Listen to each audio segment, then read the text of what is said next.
to colleagues and partners our work around COVID-19 and its impact on 4 of our work streams: vulnerability hotspots, stable food price tracking, production system disruption, and macro effects of trade disruption. This week, we are happy to welcome Dr. Ismail Fofana, who is the Director of Department of Capacity and Deployment here at Academia 2063. And to moderate the session, we are having Ms. Tsitsi Makombe, who is the External Relations Director at Academia 2063. I am going to briefly list the guidelines for these webinars. So all mics are muted during the presentation, which will be of 30 minutes. We will allow Dr. Fofana to present his work on trade in times of COVID-19 pandemic, the effect of global primary commodity market disruption on growth and poverty in Southern Africa. Once the presenter is done, we will have a 10 to 15 minutes discussion between the moderator and the presenter. And once those 2 steps are completed, we will happily welcome questions from the audience. At all time, you are free to ask your questions and share comments in the chat box. They will be read to the moderator.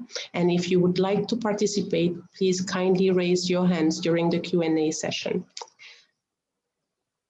I will finally say that this is being live streamed. These COVID-19 webinars are being live streamed so that we can share them after the event with those of you who have subscribed to our newsletter.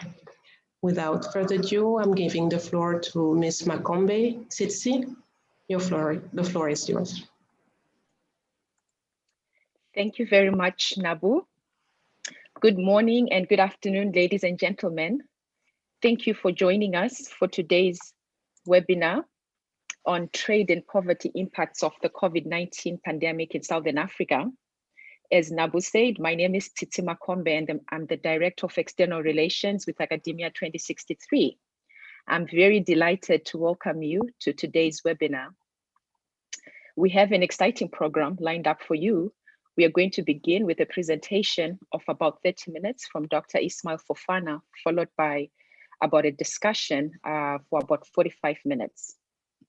So without further ado, I would like to call on Dr. Ismail Fofana, the Director of Capacity and Deployment at Academia 2063, to give his presentation. Over to you, Ismail. All right. Thank you. Thank you, Madam Chair. And thank you to all for the time you've made to participate to this webinar. I am very happy, delighted to share with you the key finding of this study, a study that looks at the COVID-19 related disruption of the global primary commodity trade and markets, and its potential effect on growth and poverty in the Southern Africa region. The study covered 10 countries in the region, and the study was carried out by a team composed by AgroDep members and Academia 2063 staff. It is really a collective effort where you have 10 researchers covering 10 Southern African countries. I would like to start by thanking the team for their contribution to this study. This study is part of the broad effort that Academia 2063 is making in, providing research and evidence on the impact of the pandemic in Africa in general. Then you can see here that, as Nabu said, we have 4 work streams, and this is part of those 4 work streams. Then I'm going to start quickly by introducing, the study, why it is important to analyze the primary commodity prices and their impact in the African economies, and then I will be presenting the methodology and the data that we used and the key findings. And then I will conclude by summarizing the findings, but also providing some policy options. COVID-19, the COVID-19 pandemic affects African economies through several channels, transmission channels. So we have the domestic channels, disruption on the supply side, on the demand side, the labor market disrupted, but also at the international level. So you can think about, the international remittances has been impacted. Foreign direct investment is also one of the channels. And of course, the global market disruption and the changing international prices of primary commodities is another channel. So the study that we have done here is focusing only on one channel, one of those many channels that I have, that COVID-19 is likely to affect African economies. And this channels is the global market disruption and the global trade and market disruption. Why it is important to analyze, these channels? We have already evidence that, the COVID-19 pandemic is affecting primary commodity prices. Those commodities are collected by the World Bank on the monthly basis. And then if you look at those commodity prices, most of them are declining in 2020 compared to the 2019. And we know we also have, have collecting statistics on trade for Africa in general and the Southern Africa region.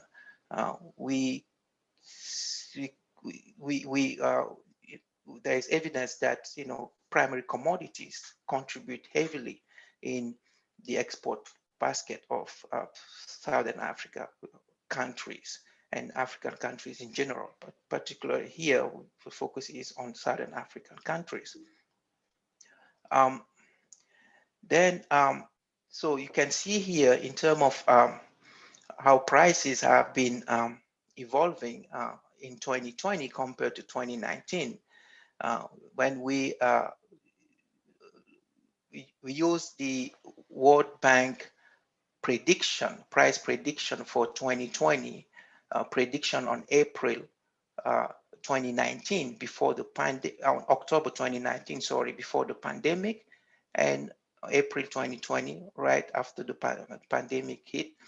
And then we saw that most of the primary commodity prices was going down because of the pandemic. You can see here on my left-hand side that the energy prices has been heavily affected, negatively affected, going down, but also fertilizer prices are also going down, as well as prices, the base metal prices also are going down. On the other hand, we can see here that prices for precious metals are increasing. Example is gold. Platinum prices are going up. And finally, the prices for agriculture and food commodities are a little bit mixed. You have, for some commodities, prices are going down, and for others, prices are increasing. You can take an example of cocoa and coffee's prices are declining, while rice and palm oil prices are increasing. Here you have, we are presenting the share of primary commodities in total exports on the graph on the left-hand side, and the graph on the right-hand side is the share of primary commodities in total imports. So you can see here that effectively, primary commodities contribute heavily in the export of the Southern African countries. Out of the 10 countries that we have covered, 8 of them have a contribution that is higher than 50%. While on the other hand, when you look at the imports, primary commodities contribution is less important compared to the exports. You only have 2 countries where primary commodities are more than 50% of the total import. Then with those evidence, the objective of the studies that we've done here is to look at how the price changes, the change in the international commodity price of primary commodities will affect economies and also will affect poverty in the region. But beyond the price changes, we also look at how global trade and market disruption also will affect those economies. So the focus is on growth, but also on poverty. Here we're using the income monometric, measurement of poverty, the income poverty. The study focused on these 10 countries, Southern Africa, 10 countries: Angola, Botswana, Eswatini, Lesotho, Malawi, Mozambique, Namibia, South Africa, Zambia, and Zimbabwe. So in order to conduct the study, we used the toolkits that is available at Academia 2063 and also research. This toolkit was developed under the CADEP support that research has been providing to countries across Africa. And some of the tools that we used in this study is the single country computable general equilibrium models. And also we use the micro simulation models that are available for most of those, most of the African countries. Also, we used the primary commodity price prediction by the World Bank. So the World Bank twice a year release what they call their commodity markets outlook on April and on October. So we used the October 2019 outlook just before the pandemic hit, and then the April 2020 after the pandemic was already affecting the economies. We also use the statistic on international trade from the United Nations so that to have the latest data or latest information, latest statistic on import and exports data. Then how did we build the scenarios? So basically we implemented what we call a price shock scenario, which is changing the international price of primary commodities. So I'll come back to that in the next slide. But also along the price shocks, we also implemented global trade disruption shocks. There is evidence that global trade has been affected by the pandemic. The OECD is giving 30% to 40% decline of the global trade due to the pandemic. Here, think about that, with the sanitary restriction that we have and also the lockdown. So basically, we're not trading as we used to do. Airport was closed for many months. Also there are more measures, sanitary measures that are taken when you have to import and export goods, but also even the manpower was affected to load and unload cargoes and boats. So all those measures and sanitary measures and restriction has affected global trade, and the way we implement it is through the trade elasticities, import and trade elasticities that we use in our models. So we have we built several scenarios of changing in the elasticities of the trade elasticities, including also external demand elasticities, to reflect this disruption. So basically, we don't have numbers. That's why we implemented several combination of elasticities, changing elasticities with the price shock. The way we implement the price shocks is we have the 2019 price estimates that are available on the database that we use. But for 2020, we're still in 2020, we use predictions, the World Bank predictions. So as I said, our business as usual scenario, our scenario without COVID, is the one that the predictions that has been done on October 19th before the pandemic for 2020. Said for 2020, this is how prices of different commodities will evolve. And then the pandemic hit, and then the World Bank came with a new prediction prices in 2020. That's what we call our COVID scenario. So when we compare their prediction in October 2019 with the 2019 prices, I mean, prediction for 2020 made in October 2019 with the price estimate we have for 2019. So that's our baseline scenario.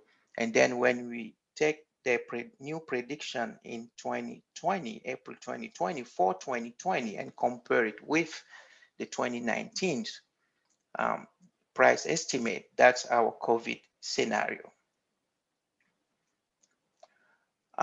Then the prices, countries are affected differently according to their export and import basket. So even if we have international prices are the same, for example, oil prices have declined nearly 40% for oil, then it will depend on what is the share of your import and your export of oil, and then you can see here an example for Malawi. We listed the top 10 primary commodities that the country is exporting, tobacco, tea, and then you can see on the right hand side how the prices for those commodities has evolved.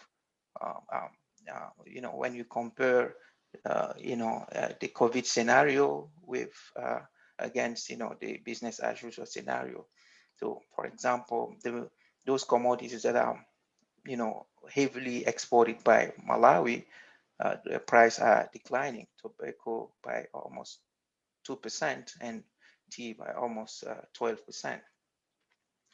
And also on the import side, we also countries are affected differently depending on their import basket, the share of different commodities, and most of the time petroleum here, oil,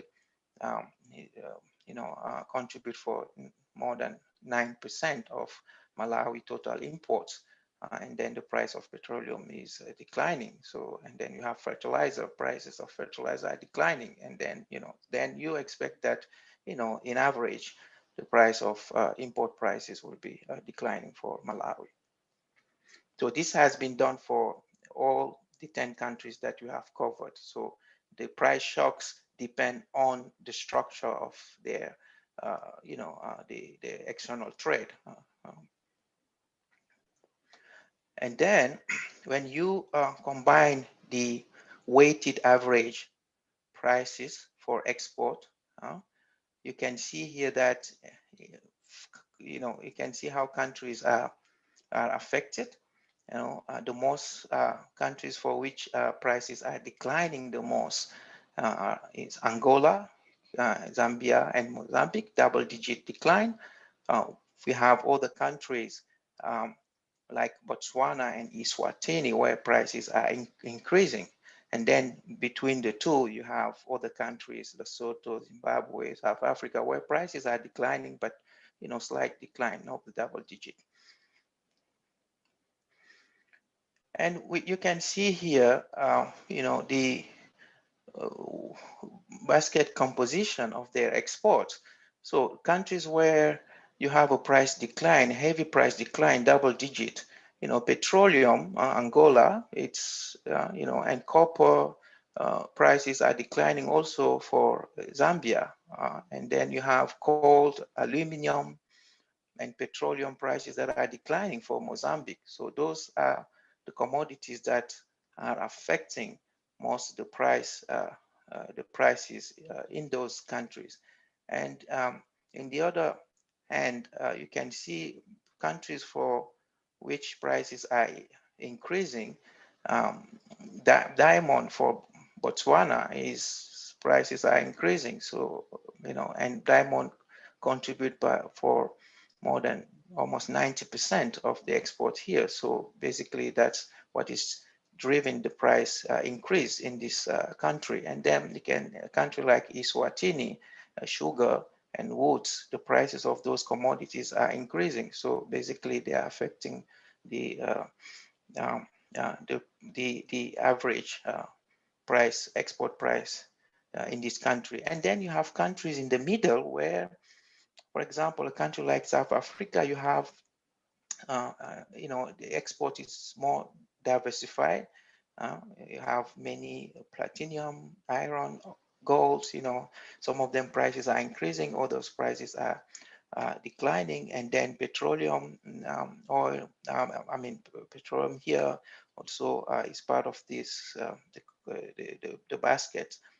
And you have country like Zimbabwe, a mix of commodities for which prices are increasing and other commodities for which prices are going down.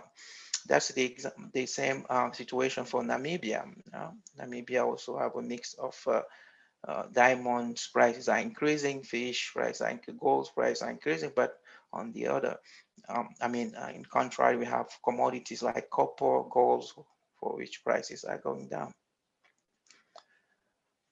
The same analysis on the import side, when we compute the weighted weighted average import prices for countries, we see that prices are declining for all countries, and almost all countries a double-digit decline. This is due to those countries import petroleum, and petroleum prices have been declining. We've seen an important decline in petroleum prices. And then the impact of the prices for each individual commodities will not take into account only the primary commodities price shocks that I have presented. Yes, it is important, but also how those primary commodities are contributing to the external trade of the countries. So beyond the primary commodities, countries also import and export other goods and services. So in the end, it is how, what is the weight of primary commodities in those countries. So you can see here that we are presenting the export and the import price index, which is the weighted average prices for each country. And it is ranked from the country that has experienced the heaviest decline in the export prices on the left-hand side, Angola, to the country that have experienced, an increase in export prices on the left-hand side, so, on the right-hand side, sorry, Botswana. All right. So then you also have the import prices, how they are declining too, the average import prices. Then we have this group of 4 countries, Angola, Zambia, Mozambique, and Zimbabwe, where you have a decline in both import and export, but export prices are declining more than import prices. So one will expect that those countries will be negatively affected by the price shock. And then you have on the right-hand side, two countries, Botswana and Eswatini, where export prices are increasing while import prices are declining. So one should expect here that they will have a favorable or positive shocks, price shocks due to, because of the way prices have been evolving for them. And then you have a group in the middle where you have a decline in both prices, but this time around, import prices are declining more than export prices. All right, so here, then you say, okay, in the relative term, it is favorable to those countries. But the structure of the economy also, matters a lot here. All right, so we'll see later on how the impact will be for each country. So in order to track those 3 group of countries, so we use A to refer to a group of countries, the first group of countries, letter B to refer to the second group of countries, and letter C to the third group of countries. So when you see the country with the letter, it's just because of the way we rank them according to the price shocks that they are facing. All right, let's now move to the findings. So basically, we implemented we implemented several scenarios moving from the price shocks only, all right, where you don't have, we are assuming that there is no major disruption in international trade. So basically countries are affected by the price shocks that I have described, earlier. And then we have on the other side a situation where you combine now the price shocks and the trade shocks. What we call trade shocks is there is a major disruption in the global trade of primary commodities and other commodities too. So we combine both. So that's what you do, 2 graphs. The first graph is only the price shocks are implemented. The second graph is price shocks are implemented alongside of the trade shock. So real exchange rate is depreciating for all countries, almost all countries, when you have the trade shocks and the price shocks that are implemented.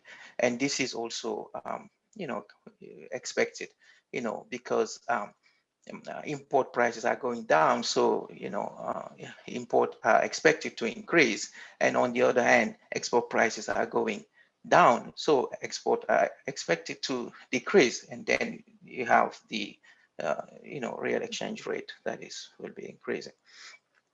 And we collect some information on the nominal exchange rate for those countries to see how nominal exchange rates has evolved, under the pandemic, and just to see whether this story behind the real exchange rate depreciation is observed. And exactly, if you see here, what we are presenting is during the year 2019, where there was no pandemic, what you have in black is how the nominal exchange rate have changed in those countries. So except Angola and Zambia, for most of the countries, small appreciation, depreciation, was observed in 2019. Now, when you take the data from January 2020 to October 2020, and you look at how that depreciation has, how the nominal exchange rate has evolved. So in blue here, you can see, significant depreciation of the real nominal exchange rate, which is supporting the real exchange rate depreciation that we have observed in our analysis. In terms of impact on GDP, so here let's now look at only the price shocks first, and then we'll move to the price shocks and the trade shock. So you can see only if we consider only the price shocks that have affected countries, most of countries, are having a positive, GDP growth, except Angola. So we can understand because of heavy reliance on oil, petroleum oil, and the price of petroleum oil has declined significantly, have declined by almost 40%. Zambia also because of copper. But the countries where we are a little bit surprised, and then we dig a little bit more into to understand the result, is Mozambique and Zambia. Mozambique and Zambia are part of that group A that we presented earlier, where export prices are declining more than import prices. And then we try to understand why. Why? With that negative shock, those countries are having a positive growth. And then this is where the structure of the economy also matters. All right, it doesn't mean that you're having a negative price shock that you're going to be negatively affected. For those countries, what happened is basically non-primary commodities are also important in the export basket of those countries. So their trade, external trade, are more diversified than other countries, the two other countries that are affected negatively. All right, meaning that the real exchange rate is favorable to those sector, the non-primary sectors. All right, that's one part of the story.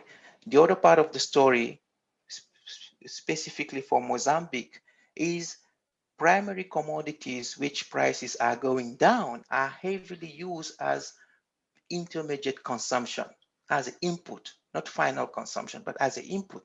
Then the price decline for Mozambique is going to, affect positively the, profitability in those sectors that are heavily importing those commodities, and then you have a kind of increase in the value addition creation, increase in income, and then that will impact growth. So those are the two channels that are affecting positively Mozambique. Only one channel is affecting Zambia. That's the export diversification. And then when you look at the growth, how if you combine the price and the trade shocks, then for Zimbabwe, that export diversification disappeared. So its growth is going down now because of restriction in trade. So those non-primary commodities industry that was benefiting from the real exchange rate depreciation are no more able to export because of the pandemic, because of the restriction. They're exporting less. Not they're no more exporting, but they're exporting less. That's why, the positive growth impact is transformed into negative impact. Only Mozambique have a positive for this group. The focus is on this group as a positive growth impact because of the second channel is still playing, and then is still having a major impact in the country. So basically here you can see that most of the results on GDP growth is mixed. Half of the 10 countries that we have covered have been experiencing a decline in GDP, while half of the other countries, the decline in GDP is, GDP is increasing. When you look at now the poverty effect of it, so you have the two graphs now here. Only on the right hand side, only the price shocks is playing. On the left hand side, the price shock and the trade shocks both are implemented. So you can see basically prices are, poverty is increasing in many more countries than 5 out of 8 here. We have not been able to implement the poverty module for some countries, 2 countries, because of the surveys was not available to go into micro simulation modeling. So basically, poverty is increasing, especially when countries are facing the price and the trade shocks. When we look at rural and urban poverty here, so you also have on the right-hand side, the price shocks only playing. On the left-hand side, we have price and trade shocks that are, have been implemented. So if you look at the left-hand side, you have more countries in which where rural poverty is increasing, 5 countries, while you have less 4 or 3 countries where rural poverty is increasing, urban poverty, sorry, is increasing. So, and then if you look at, for example, only 1 country, Angola, you have urban poverty is increasing more than rural poverty. All right, but in all the other countries, it's rural poverty that is increasing more than urban poverty. So basically, rural population are expected to be disproportionately affected, compared to urban population by the primary commodity price shocks and this trade disruption. In conclusion, then, basically, the key findings of our analysis here. Prices for the Southern African countries are declining in the wake of the pandemic, and it affects negatively several countries, Angola, Botswana, Malawi, Zimbabwe, and Zambia. Poverty also declined in most of the countries, Angola, Eswatini, Malawi, Mozambique, and Zambia. And then rural poverty is more likely to increase compared to urban poverty, as I presented. Options for policies to respond to, the negative impact that some of the countries are facing. Protect vulnerable populations. That's a short-term one. All right. Where I'll come back to some of the protect vulnerable population, support rural economy, all right, and then also diversify your external trade. That can be, the first 2 can be a short-term, option that countries can implement. The second one, you can be more medium and long-term. So diversify your external trade so that you are in a position to to build resilience to external trade. For the short-term one, for example, protect rural population is to scale, your social protection schemes. Countries where you have a cost-effective, smart social protection, then you just expand it. You scale it, and then you reach out more population, in particular rural populations, and then they are protected. You build protection there. And then rural, you need to support rural economy because you cannot reach out to all poor, in rural area with your social protection scheme, especially countries where you don't have social protection scheme. Then you need to support rural economy, then increase. This is the unique opportunity for countries to invest in agriculture. Increasing public agriculture investment is going to be key in protecting, your population, in particular your rural populations. from the negative effect of this pandemic. But also beyond investment, policies that are conducive to private investment need to be implemented or accelerate the implementation. As I said, this is an opportunity also to say, okay, let's look at what is on the table there and let's see the way we can have them out and accelerate, so that we can impact positively, the rural populations and the economy in general. And then for medium and long-term options is diversifying your export and diversifying your import. Diversifying your export, having more agriculture, because what is have seen in the region export is heavily based on minerals and energy. All right, so agriculture, diversifying, having more agricultural products, in your export basket will also provide you more resilience to the future shocks that will come. And high value added commodities also, whether it is agriculture or non-agriculture, also should be part of the basket. On the import side, we've seen that one of the countries like Mozambique is having a positive impact despite the negative shocks he's facing. It's because his import is diversified. Is importing final consumption good, but also intermediate goods. And if the prices of those intermediate goods are going down, then you are benefiting from those price decline, and that will have more, let's say, um, um, economy-wide effect. If it is you're importing commodities for intermediate consumption, which prices are going down compared to if it is just a final consumption product.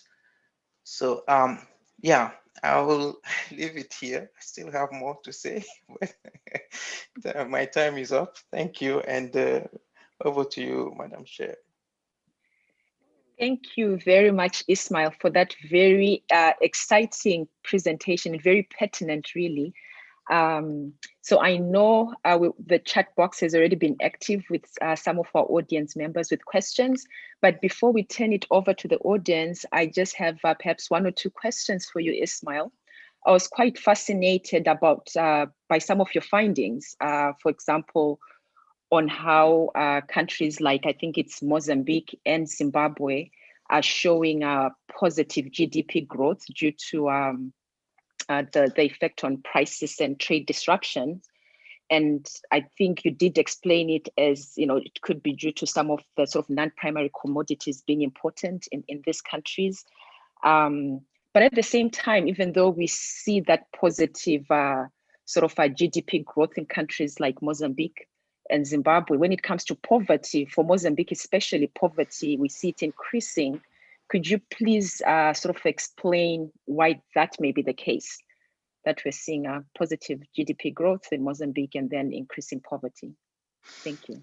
Yeah, that was very surprising, but also intriguing too. And then we try to dig a little bit to understand why we're having that really a dilemma. Growth, you're having a positive growth impact, and then we're expecting poverty is declining, but poverty is increasing. And then when we dig into the input and then to look at what is happening, the structure of the economy is what is driving growth there. It's more the other non-primary commodities exports that are expanding. And those non-primary commodities exports are, you don't have the largest share of income that they are generating. So employment is not going towards, the lowest quintile of the population. It's the highest quintile are heavily, how do you call, say it, heavily employed in those industries. So, and then, so they are not benefiting there because of, they are not part of those sectors that are expanding.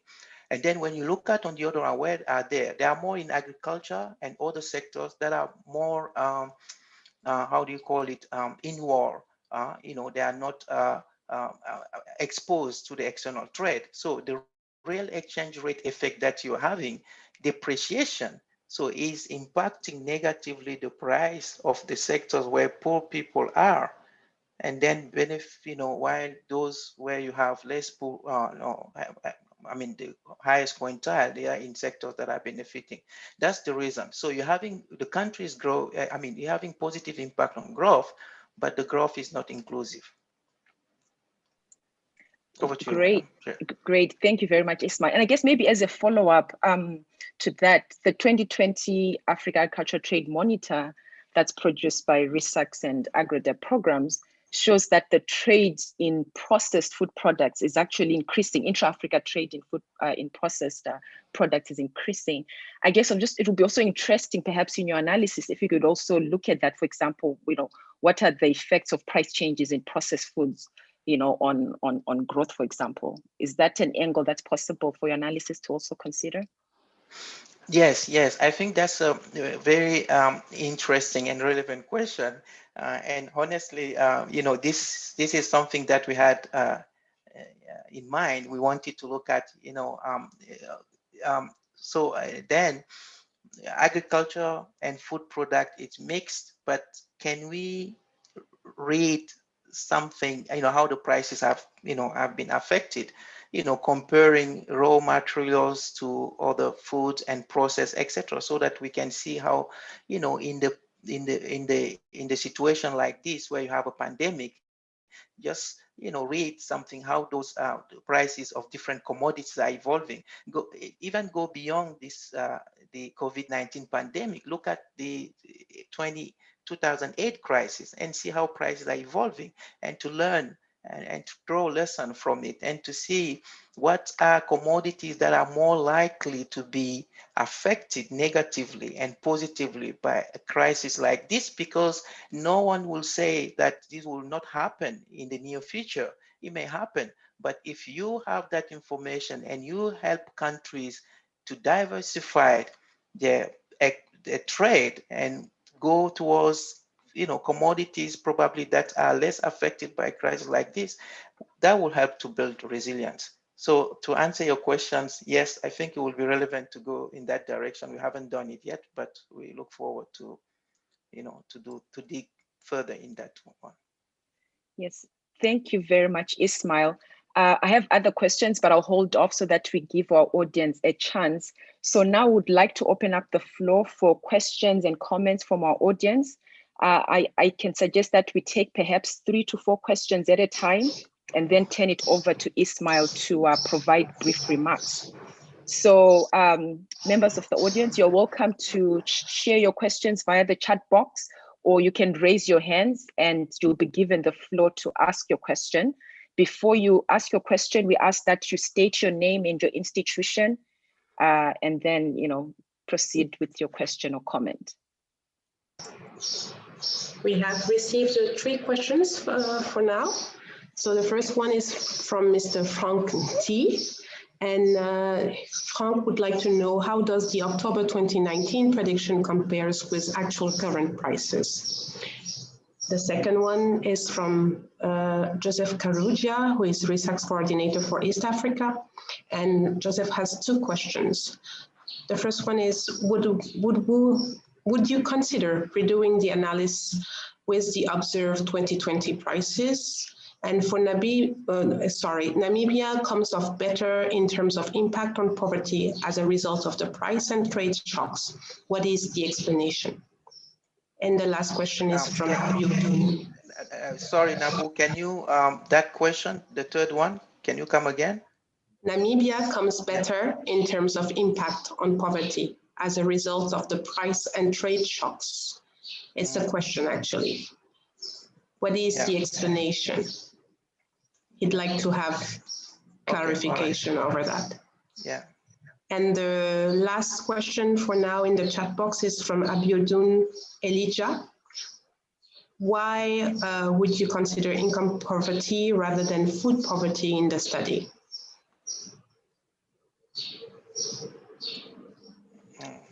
Okay. Thank you, Nabu. Over to you, Ismail. Yeah, all right. Thank you. Thank you. The first two questions on actual prices compared to 2019. Yes, this is important. I think we have started to collect actual prices, and then what we observe is the price decline that was predicted on April 2020 by the World Bank. It's has been a little bit overestimated. It was not overestimated, it's just because of the recovery, especially China recovery came faster than expected. All right, so then China's demand has not declined as they have predicted in on April 2020. So what the team is going to do now is to use the up-to-date actual data in order to revise the analysis that we've done.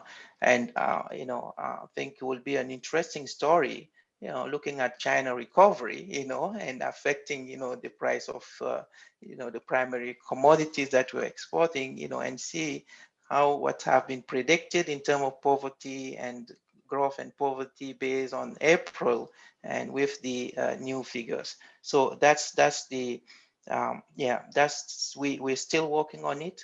It's still working progress, and then we'll be analyzing, revising our analysis with the actual data. For Namibia, impact on poverty. Yes, I think that's very interesting questions. To be honest, we did not have time to dig into that to look at and give a precise, answer why Namibia is affected positively. The reason why, because we are not surprised to see Namibia poverty increasing because of the group of country where Namibia belonged to. The prices have declined, less in Namibia. I think it's around 1%, and then but import prices are declining more than export prices, and then you expect to have a positive impact. But now saying Namibia is having a highest, poverty, I mean, increase in poverty rate. Yeah, we have not dig into that one. Maybe because of probably the type of growth that Namibia is having is more shared, across the population, and it's more inclusive. But definitely, we can follow up with you and give you more details on that one. Income poverty, why not food poverty? Yeah, we can. We just, the focus was on income poverty here, but we have data on food poverty, and then that's something that is doable. We have not done it, but we can do it. Over to you, Madam Chair. Thank you, Ismail. I don't know if you answered the first question from Frank Nitti. How does the October 2019 prediction compare to the actual? Yeah, that's what I said at the beginning. I combined the first two because it was both of them was on actual prices. Yeah. Okay, great. All right, great. Thank you. So we can take a few more questions from our members of the audience. We actually have a hand raised, but yes, I have two other questions in the chat box. So how would you like to proceed? Yes, we can take the hand that is raised. Just checking. I think it's Tabet. Yes. Chokri, please go ahead, sir. Yes, we can hear you. Hello, Ismail. Do you remember me? Chokri Tabet from Tunisia. Yes, Chokri. Welcome. Yes, I hope you are fine. Yes, I'm good. Thank you. Okay. I have just two small questions. In fact, the first one is related to the what happened, in fact, to productivity, because almost, of the countries, the majority, they received, a big shock on productivity. So have you taken into account the shock related to the particular lockdown policy and so on? The second question is related to the methodology in itself. In fact, is your model static or dynamic, first of all? And second, do you think that a global model such as GTAP or Mirage, for example, will not be more suited to tackle the issue of trade, disruption, and so on, since that the pandemic has the global character? That's it. Thank you. All right. Yes. All right. Ismail can either answer that one since it came in a few parts, and then we take more questions. All right. Thank you. Thank you, Chakri. Yes, productivity. No, we have not dig into how productivity have been affected across Africa and in those countries. As I said earlier in my presentation, the focus was only on one channels, which is the trade disruption channels, global trade disruption of primary commodities. But we have not dig into productivity impact. Those are areas, that we would like to expand our analysis in the near future as soon as data start coming in. What is most challenging in expanding the analysis in those areas is the availability of data evidence, so that you can use and to see what is the the effects on the economy. So we don't yes, we will be happy to go in that direction, but we haven't done it yet.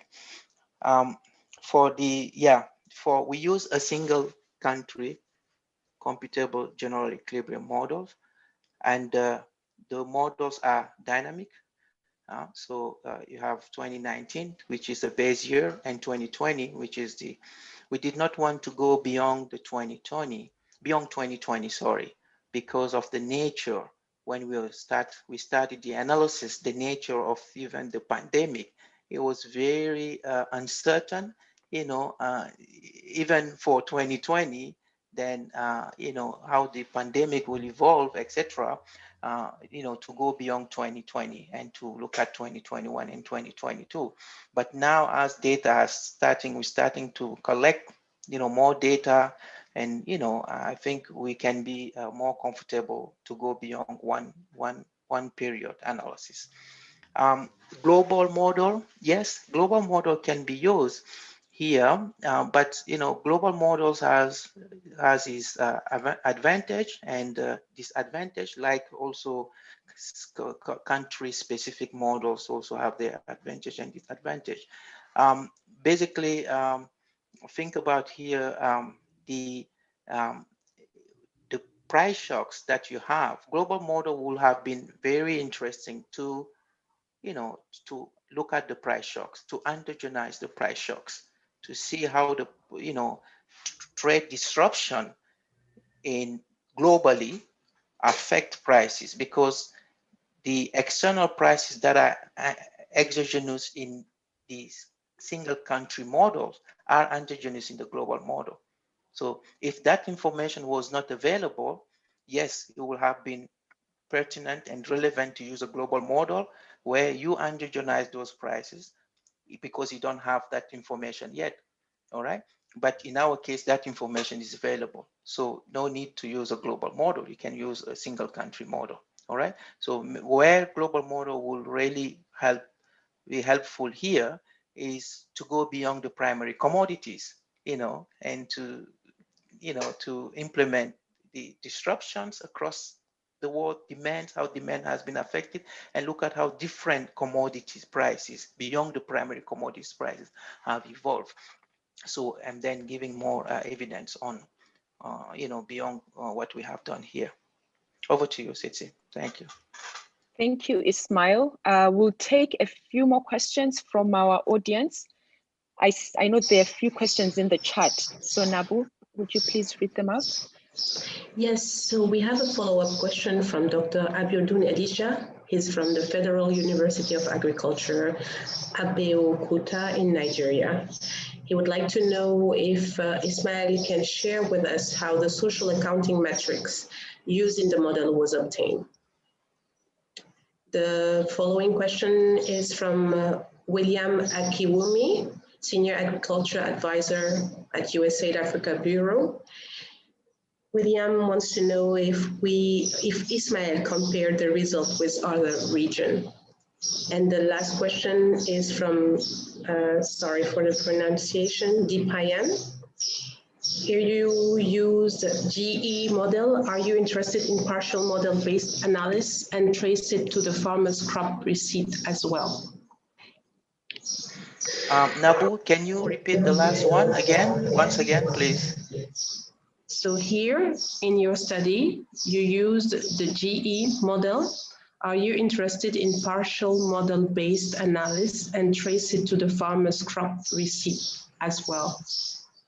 I think that's CGE modeling, right? Yeah, That's what yeah, that was. Yeah. I got it. Yeah. Okay. Yes, over to you, Ismail. Perhaps you All right. Thank you. those. Thank you, Madam Chair.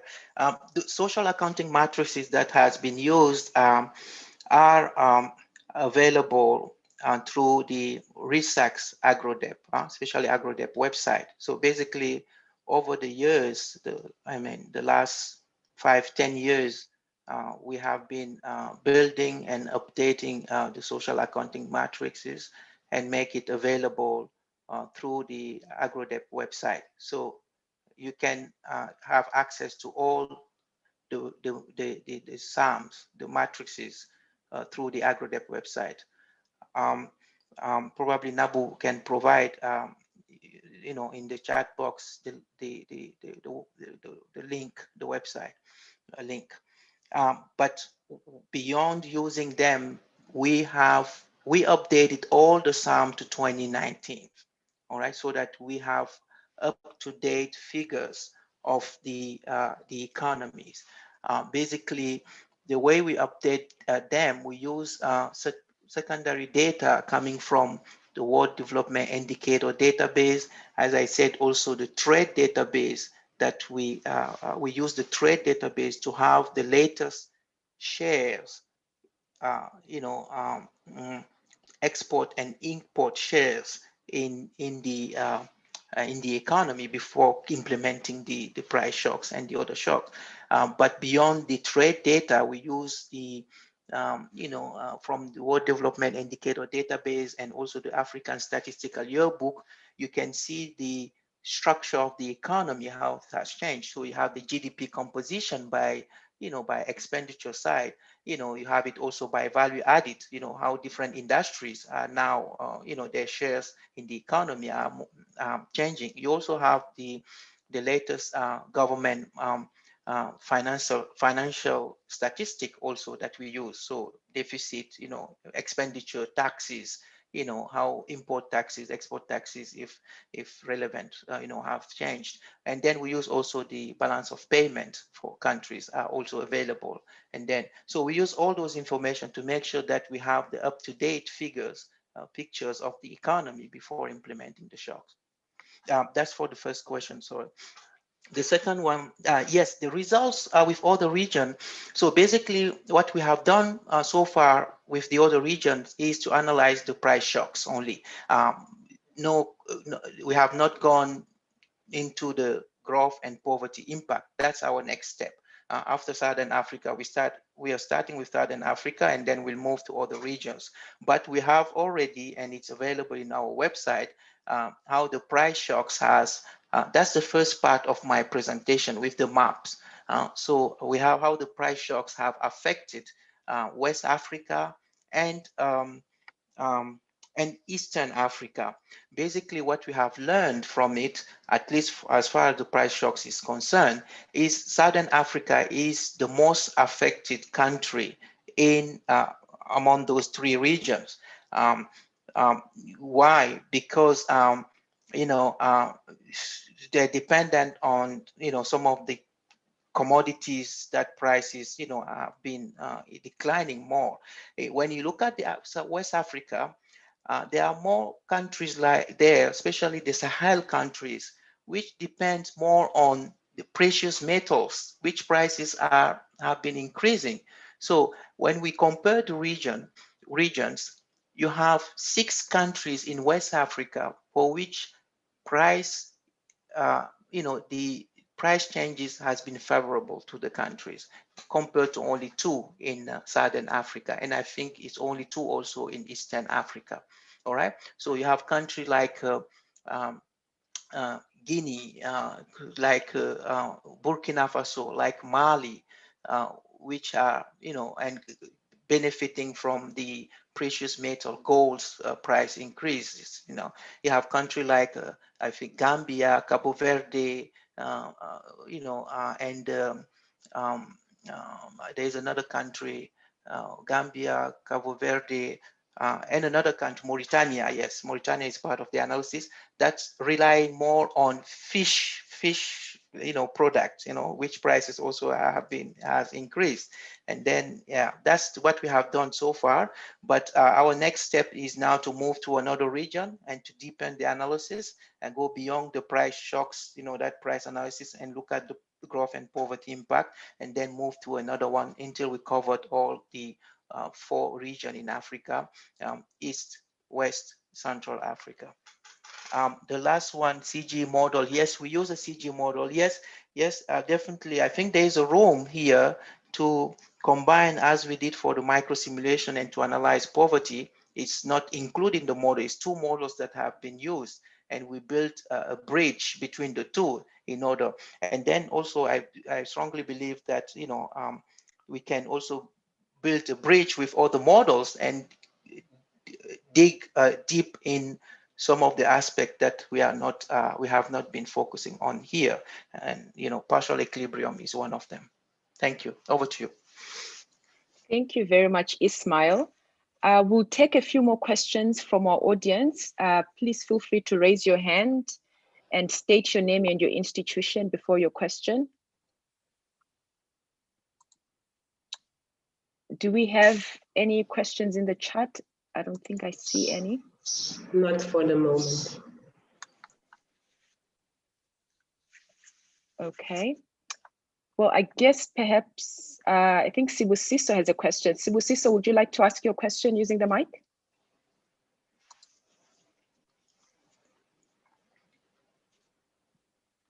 Or we could read it out, Nabu. Yeah. Okay, so Sibusiso would like to know, how do the political structures, dispensation in these countries, in this analysis, have influence on the trade and management of the price shocks? Could this be included as a variable on the model? Would you like me to read it again? Yes, please.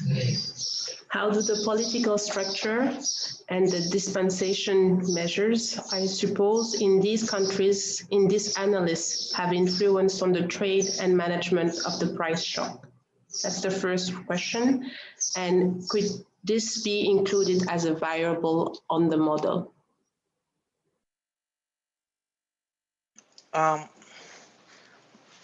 Yes, do you want me to respond? Yes, please go ahead, Ismail. Yeah. No, we have not included those aspects. As I said before, we only focus on one channels, which is the global trade channels, and specifically global trade of primary commodities.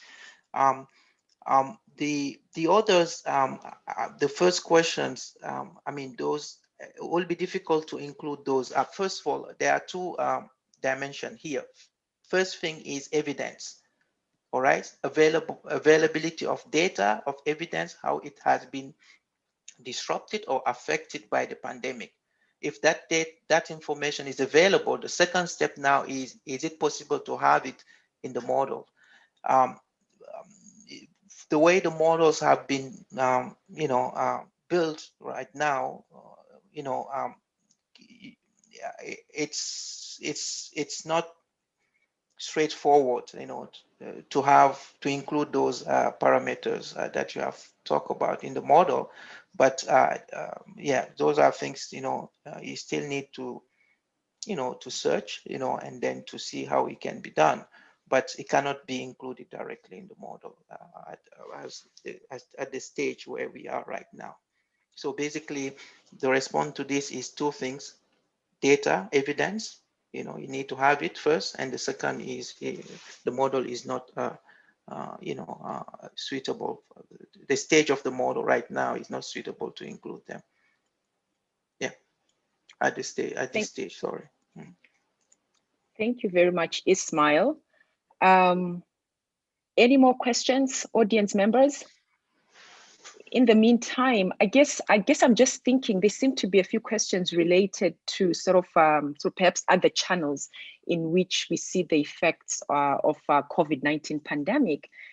And I guess perhaps could you speak to what inferences we can draw from your analysis, Ismail? At the beginning, yes, you stressed that you're looking at one channel of global commodity prices and trade disruptions. But yes, we also know there are disruptions in remittances, which are projected to go down, FDI, and sort of other sort of domestic disruptions that are happening. But is the inference we can draw from your findings, is it that the impact on growth and poverty is likely even larger, especially on poverty? The poverty effects are likely even larger given sort of these other sort of channels that are happening concurrently. Like, could you speak to that? Thank you. Yes. This is we only included one channel in this analysis. As I said before, if we start getting data, for FDI data, for foreign direct investment, international remittances, we will very much, would like to include those channels.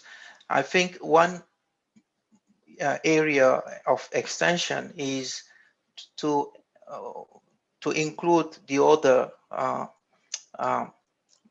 external channels too, and then before moving and focusing now on the domestic disruption, that can be a good way of moving this type of analysis. But we computed the World Bank prediction of growth predictions between October 2019 and October 2020, because the prediction is available. Growth prediction for 2020 made before the pandemic and during the pandemic. What we have observed when you compare the growth prediction is for all countries that are listed there, the growth, the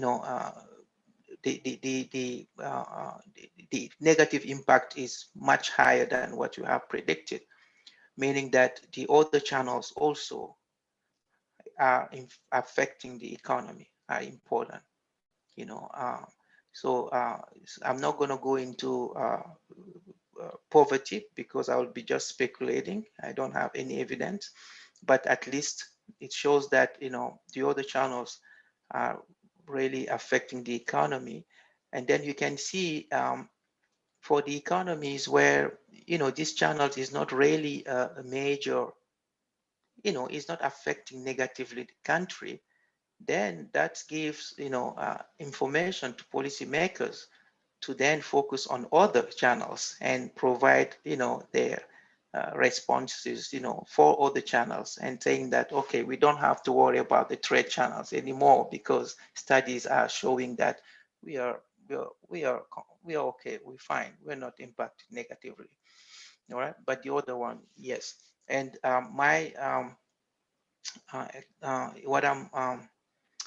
there's one country where for sure, definitely Angola, these channels is one of the major, channels that have affected the economy. Over to you. Thank you very much, Ismail. And if we don't have any more questions, for the remaining few minutes, I'll turn it to our presenter in case you'd like to share some final remarks. Ismail, do you have any final remarks you'd like to share with us before we close?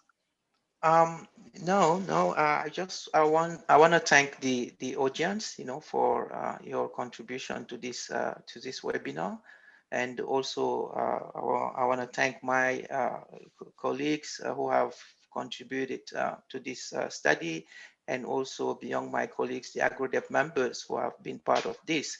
There are 7 of them who have been part of this, and the team from academia were only 3 of them. So really, I would like to thank all of them for their contribution to this analysis, and I look forward to continue working with them to assess, to do the same analysis for more countries and more regions in Africa. Thank you. Thank you very much, Ismail. And thank you very much, everyone, for a lively discussion. This concludes this webinar for today. Thank you and have a good rest of the day. Thank you very much. Thank you, Sitsi. And for those who are still with us, we are having these webinars each and every Thursday.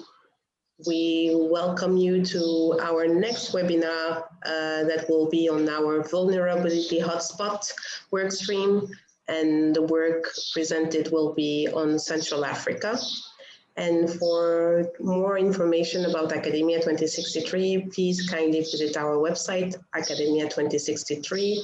So Academia with Y, 2063.org, and you'll find a link to our COVID-19 portal. Thanks. Thank you very much, Nabu. Bye-bye, everyone. Bye-bye.